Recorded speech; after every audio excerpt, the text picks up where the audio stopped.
ہر سانس کا روزانہ صدقہ۔ رسول اللہ صلی اللہ علیہ وآلہ وسلم نے فرمایا،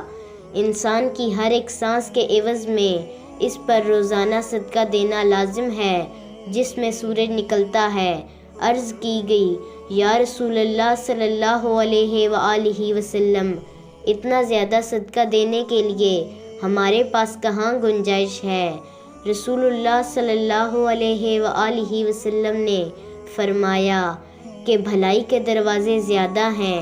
سبحان اللہ کہنا، الحمدللہ کہنا، اللہ اکبر کہنا، لا الہ الا اللہ پڑھنا، نیکی کا حکم دینا، برائی سے منع کرنا، تکلیف دہ چیز کو راستے سے ہٹا دینا، بہرے شخص کو بات سمجھا دینا، نابینا شخص کی رہنمائی کر دینا، کسی کام کے سلسلے میں رہنمائی مانگنے والے کی رہنمائی کر دینا، اپنی ٹانگوں کی مضبوطی کی وجہ سے مدد مانگنے والے پریشان حال کے لیے کوشش کرنا، اپنے بازوؤں کی مضبوطی کی وجہ سے کمزور شخص نفس کے لیے وزن اٹھا دینا، یہ سب تمہاری طرف سے تمہارے نفس کے لیے صدقہ ہے۔